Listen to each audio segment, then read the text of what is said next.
My name is Jimmy Lemara, and this is my story. I belong to the Maasai people. I am a person born in the Maasai Mara, and so we have lions there, we have elephants, we have cheetahs, we have leopards. We respect nature. We are known for keeping our culture. We are a people who are very grateful for the future of the Maasai people. I wish we continue to be Maasais. My name is Mark Orler, and welcome to Tell Me Your Story podcast.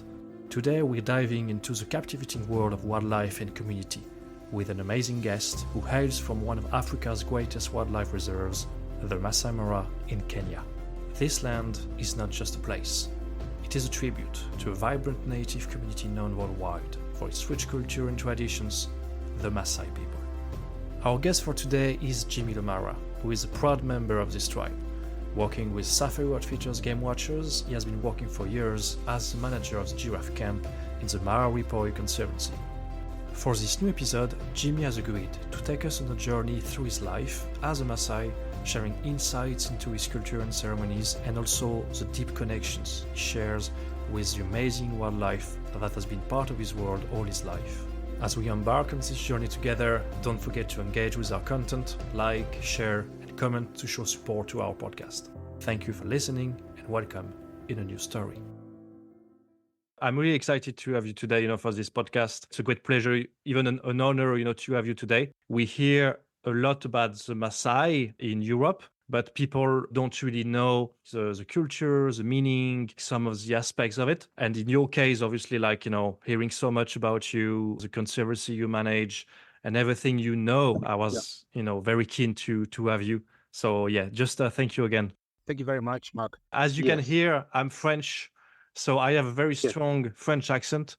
So if you don't understand some of the words I'm going to say, don't hesitate to let me know because it happens sometimes. I meet many people from different nationalities, and so I am used to different accents. Okay. Even French people, I guess, sometimes. I think I know some words. It's a good start. It's good. It's a difficult language, to speak. So yeah. I speak 4, so I think adding another one is not that easy at my age now. Oh, you speak 4 languages? Yes, I am a Maasai, so we have our own language. It's called Ma. Then Swahili is our national language. Swahili. Then we have English, and I speak one other tribal language. Okay, wow. Some words are used in many different languages, especially Swahili words, because Swahili words are from so many different languages. It's a trade language. Okay. So you can pick some words in Swahili, and suddenly you're speaking in Arabic, or because it's a trade language. You did mention, the Maasai language. I think for the audience to know, how does it sound, could you just tell us something in your language, maybe an expression or, anything, you want, and then translate it in English, if you can? The most important word is Ashe Weleng, which means thank you very much. We are a people who are very grateful always. So that's why we say Ashe Weleng. It's very important to always remember Ashe Weleng. The only thing we don't have in our language, and I don't think there is any word, we can't find that one, is sorry, please. We don't have please. You want it, you get it. So I don't know, but Ashe Weleng, which is thank you very much, is always so important. Very, very important. If you want to ask, kindly, or if you want to ask something with anger, it's going to be with the tone then. I guess just to make you understand better, it's like the tone, saying the please or not. Yeah, but the way you ask for something, you just say jockey. So it's like give me, but in a very polite way. Okay. As we've been talking about, you growing up in the Maasai culture and everything, I guess, maybe the first thing which will be interesting, for our audience is to understand what is, the Maasai. So could you say to us, who are the Maasai? Could you explain a bit? The Maasai people are a tribe from Kenya. In Kenya, we have 44 different tribes. We are one of the tribes. We have our own language, and we moved from, I think, South Sudan. That's where we started many years ago. We were pushed towards the northern part of Kenya, and we kept moving south because we are people keep cows.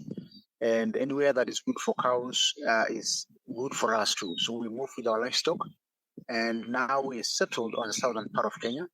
And we are cattle keepers. We keep cows, we keep sheep, and we keep goats. And that is our life. Now we do the tourism industry, but our very first life and what we all depend on is the cattle. So you are a Maasai and you don't have cows, you're not really proper Maasai. So we have to have cows here. And that's our livelihood. We get milk from our cows, we get blood from our cows, we get almost everything from our cows.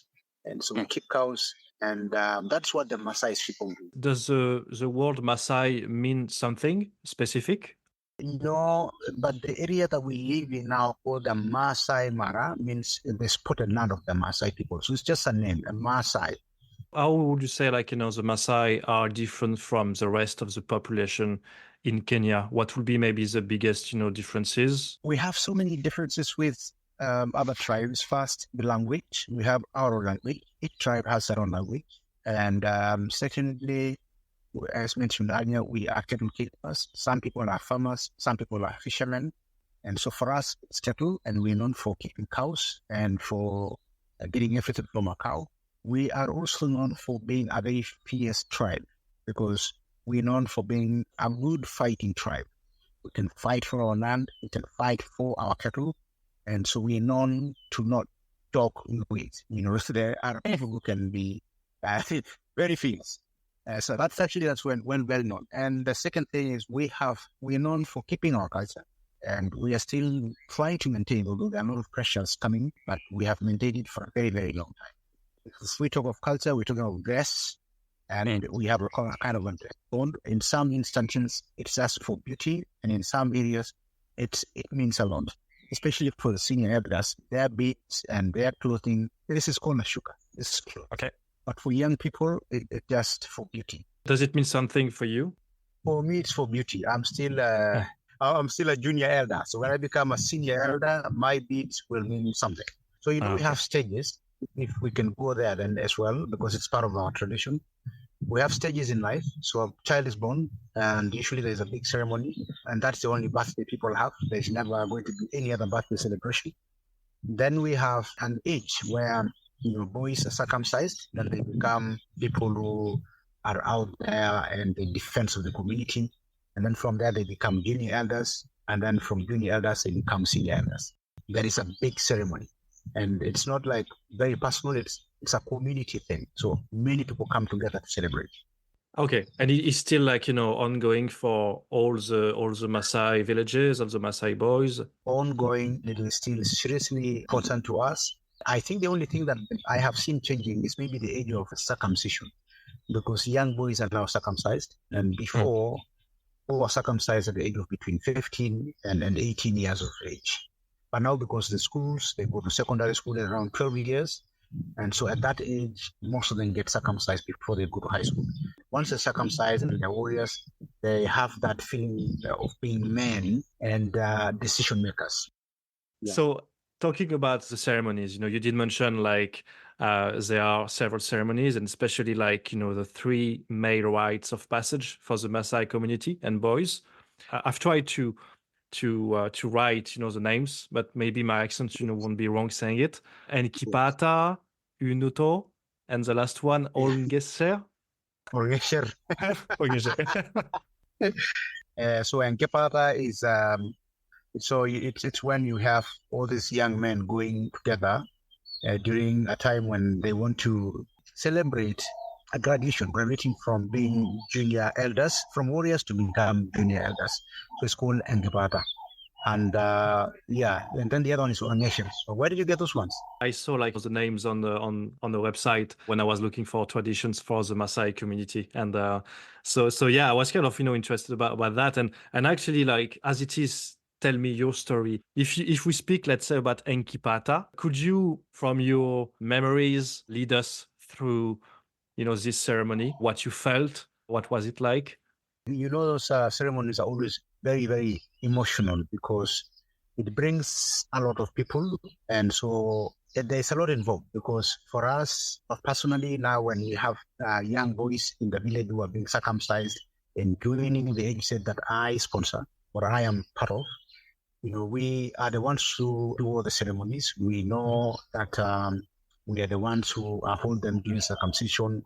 Personally, when I was doing this, when I was in the Enkepata, let's say, it involved so many young boys of the same age group and now getting ready to graduate to another level. And together with their sponsors, so our sponsors were a group called Seuri. They're very old now. We talk about 80s and around between 80 and 100. My father was actually one of those. And so we would go together. So not the normal village that we live in. We had to go to a different area and an area that is identified and always good for ceremonies. And we set up smaller temporary houses called Irmobori. So Irmobori is a very small house. Together with the Seuri and us, we will all live there between 3 months and a year because there's a lot of collection. People coming from different villages and coming together. And so it's a huge boma. And a day of the ceremony then is a very, very busy day because all the elders will come and a big cow is slaughtered. So it has to be a cow without any blemish. It has to be a pure cow. It has to have a color that is not spotted or any other color that you use. One color, either brown or black. And so blood is removed from the jugular vein of the cow.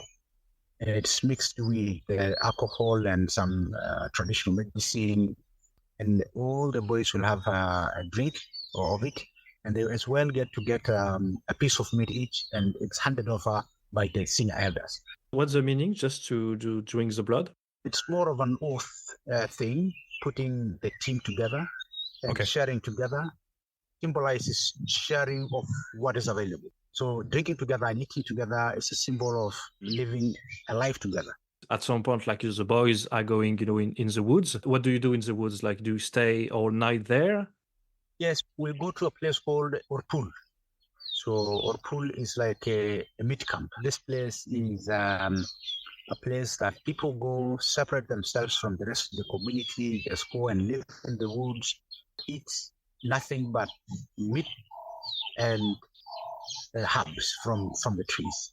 So all the trees that we have here are all herbal trees, and we know the roots and we know the barks that are good for drinking, and that prepares people. It strengthens them, especially for the warriors, because they must be strong to be able to protect the community. So they go to a place for sometimes for several weeks, up to a month, just eating meat, just staying there and feeling healthy. The feelings that you might have when you are a young boy, going out, in the woods with no adults really. Talking about you, what was your feeling, going there? Because you are young, when you're doing this ceremony, so it might be a bit like, I don't know, difficult in a way, like what did you feel?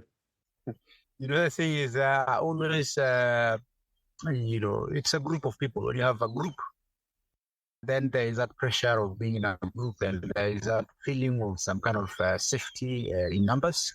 Also, when you have many people doing the same thing, then a lot of ideas shared. So you always feel really good and feel that you are given the responsibility to grow. And once you know that you're capable of, you're a strong man, that gives you a very good feeling.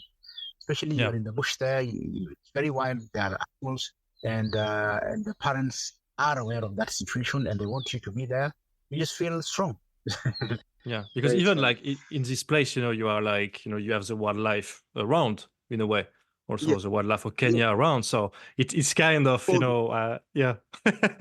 And again, during that time, another, there was fun that people used to do. We don't do it anymore.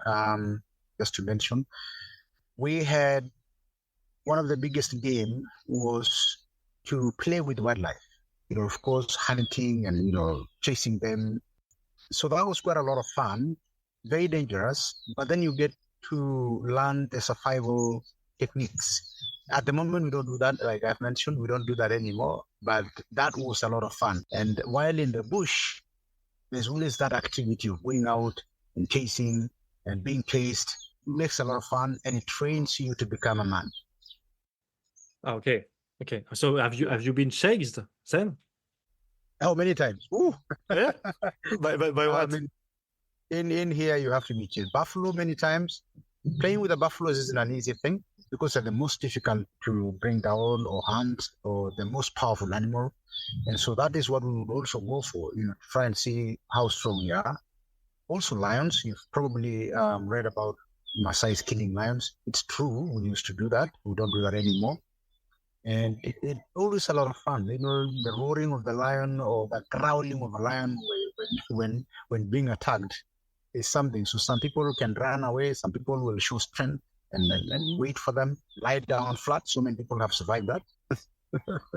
Wow. So in my case, I have been chased several times, but managed to climb a tree as quickly as possible. Okay, well, I guess you need to learn so many skills and like to run fast, to climb up a tree, to Look into the eyes of some of the animals. Some of the animals, you don't look into their eyes because they will always want to prove that they are stronger than you.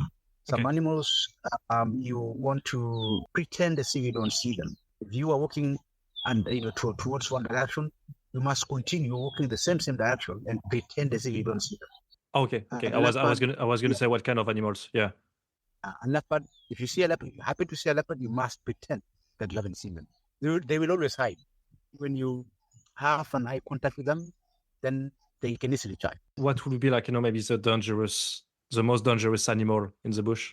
I would say it's a buffalo. Buffaloes charge and they are happy to charge.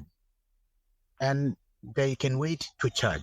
Other animals, you surprise them or you have approached them in a way that they're not happy, or you've gotten too close to their cubs and they can't run away, or you are just bothering them so they charge. But when a buffalo sees you, they will try and hide and wait for you to come. I mean, they just like to fight. So I think they are the most dangerous, but there's always another sign of knowing their presence in an area you are. They are always followed by birds called the oxpeckers. So if you know how to read that sign, then you will be able to know that buffalo is there and you stay away from that location. But if you don't know, a buffalo will always sit there and wait for you. They don't run away.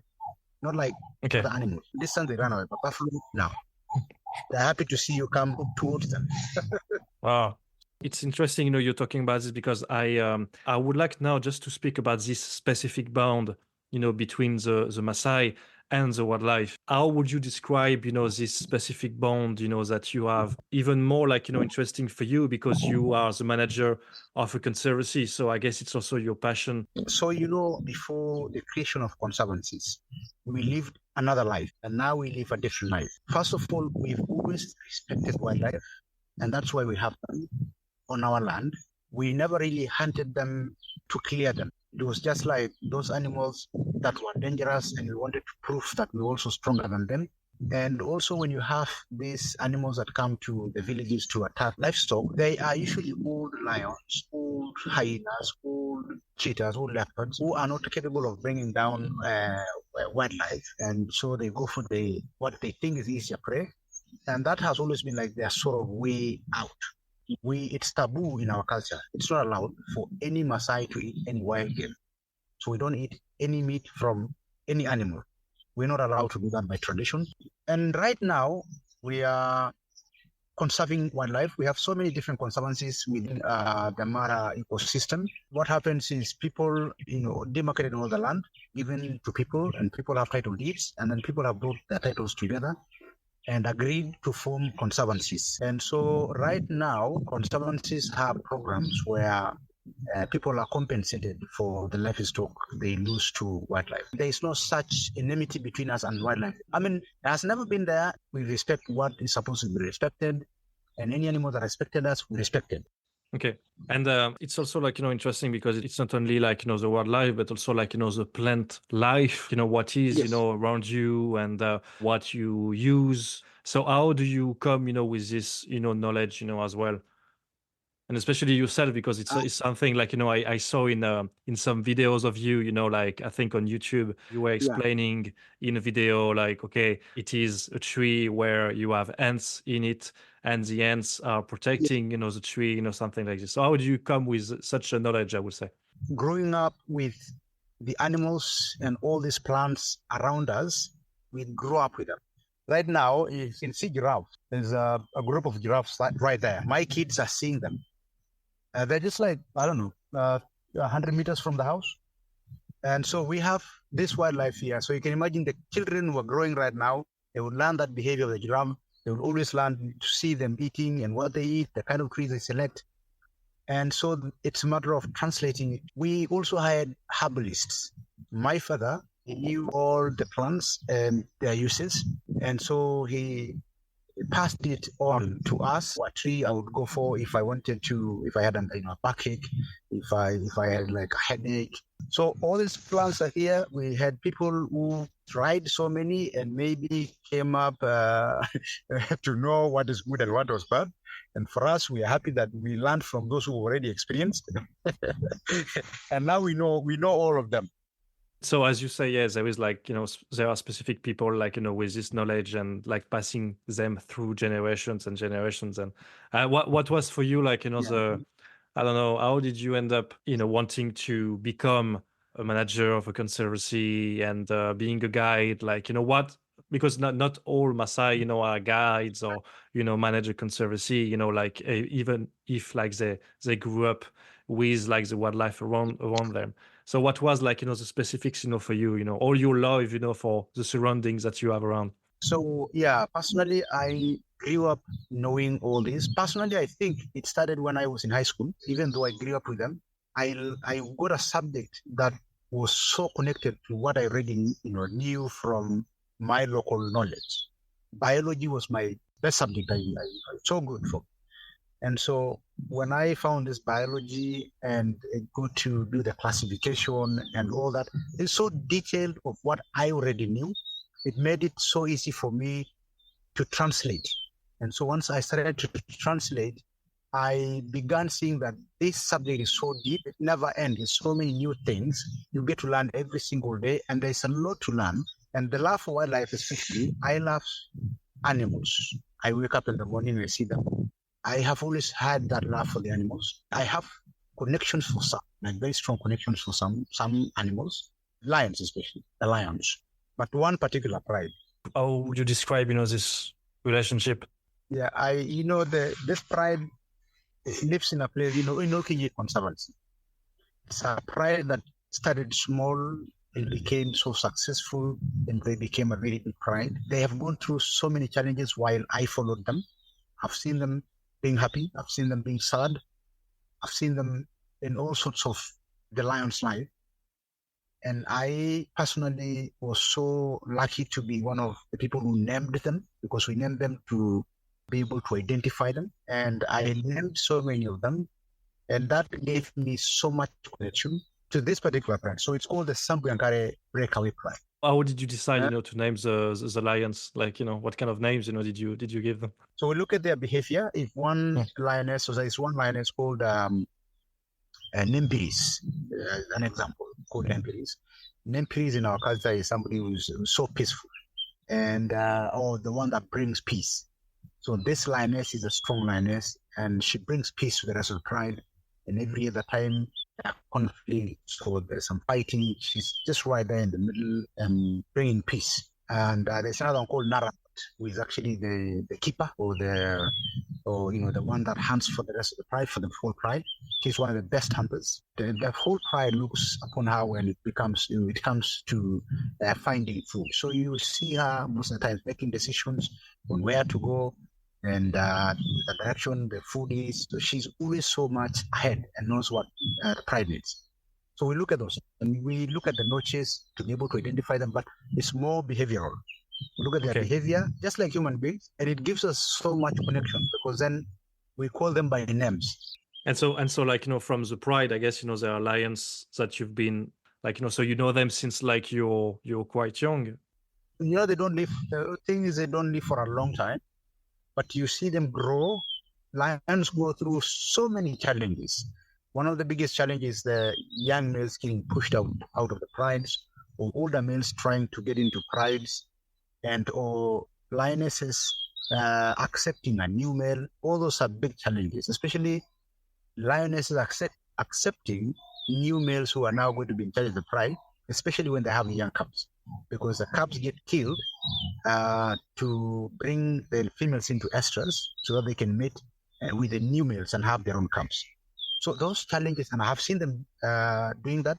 I've seen lionesses faking to mate to try and impress the new male so that they hide their cubs from being killed, and they can go out, leave the cubs somewhere hidden, pretend as if they're ready to mate with maybe a random male who is walking, so that they can keep them away from the young ones. So that kind of a feeling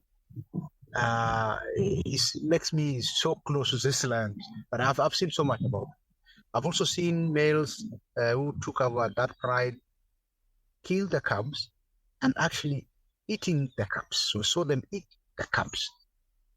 They don't just kill them; they just chew them. So start to intimidate the females and make sure they bring them to submission. Okay. It's so as you said, like, you're surrounded by, so many, amazing wildlife, and you work, in the conservancy, the Old Kinay Conservancy. Could you tell us a bit about, the specific of this conservancy? What can you see there? What's the specific, of it? So Old Kinay is an area of 20,000 acres. That's quite a big land. It has got different habitats. We have some hills, we have plains, lots of topi, cells. We also have wildebeest on the plains. Then we have water courses or little streams where mostly cats occupy, like the lions. And so we have lions there, we have elephants, we have cheetahs, we have leopards. At the moment, we have a leopard with one cub. Sadly lost one cub, another cub a week ago to lions, to that pride of lions. And that is what happens because they kill them to reduce competition. And so that conservancy offers a lot. There's just so many wildlife. You cannot go anywhere without seeing an impala or a tombstone gazelle or a warthog. It's so densely populated and very, very pretty. It's different from the other, reserves and safaris, I guess, because it's also like a walking tour safari. So you can walk, actually in the bush with you. We control the number of vehicles by every sighting. So some off-road driving is allowed. If you see something and you want to go and see it, you can drive to it. And so that makes it a very, different from the reserve, because the reserve has too many vehicles. So off-road driving cannot be allowed. So if you see a lion in the grass, you can't really get close to them. We also can extend our game drives till night. So we can do night game drives in the conservancies. You can't do that while in the reserve. We also do walking safaris, and walking safaris are very interesting. You get to learn the little things that you don't usually see while you are in the vehicle, and you get to smell things, touch things, just see a lot that you don't usually see. So walking safari is also available, and we can walk on the plains, we can walk to the top of the hill. There's so scenic places that you can walk to, and so it's very, very pretty. Okay. It's a good, message for, the audience if they want to visit, the conservancy and have you as a guide then. Yeah. We come soon to an end, so it's now time for what I call, the audience's moment. It's basically people listening to this podcast, they've been submitting some questions to me for you. So I have picked some. And so I'm going to ask them to you, and this way they can have some answers. My first question would be, when would be the perfect moment to visit the reserve and the conservancy? From June all the way to October. That is when wildebeest are coming from the Serengeti in Tanzania into Maasai Mara in Kenya. I think that is the only best time there, although there's going to be very, very many people also trying to get to see the migration. June is also very long grass, so not so easy to see anymore. In the conservancy, I would say all year round. Just need to choose if you want to come during the rainy season, which might be a little difficult. I think that is the only challenge, the rains and or the dry season. The rain seasons begin in April. That's why all the camps are closed now. April and May is usually our long rain season. And from June all the way to October, just some short rains, but not really much. It's hot. And December, January, very hot season. And then, up to February, still very hot. What will be maybe the best part, in your opinion, of being a Maasai? I think the culture, the traditions that we have always been brought up with, the respect that we have for people, animals, and the land that we live in. That is the biggest thing. We are a very respectful group of people. We respect nature. We are always so proud of being ambassadors of places like these conservancies that are bringing people, and everybody loves them because of what we believe in. We don't want to destroy things. So I think that is one best thing about it. Make sure that we are restricted in areas that we live in. You're not supposed to do this, you're not supposed to do that. And we are still keeping. So that is probably one of the best, because we are seeing other communities beginning, like I told you earlier, that diluting culture. And once you dilute and then you begin to stay away from what people believed in, then it becomes very difficult. What do you wish, for the future of the Maasai people? For the future of the Maasai people, I wish they continue to be what they are. And I wish that they continue to save the land, they continue to keep it and not sell it. And they continue to pass on the traditions, the culture, and everything to the generations to come. They continue to be Maasais. That's a good wish. Thank you very much. It is the end of this podcast, and it has been a real pleasure and really an honor, to speak with you, Jimmy. Thanks a lot, to you for sharing, your culture, your life, your traditions and ceremonies. Ashe Olin, Jimmy. Olin. Ashe Olin. Ashe Olin. Ashe Olin, Ole Jimmy. Sere. Ole Sere. Okay. Ole Sere, Jimmy. Okay. Thank you, Jimmy. Ashe Olin. Real pleasure. Ashe Olin. Thank you everyone for listening and joining us on this amazing story through Maasai culture, rich traditions, and deep connections to nature. Next month, we'll have the pleasure of welcoming a member of the Maori community from New Zealand. Together, we'll explore their rich culture and dive into the fascinating world of the haka and its true significance.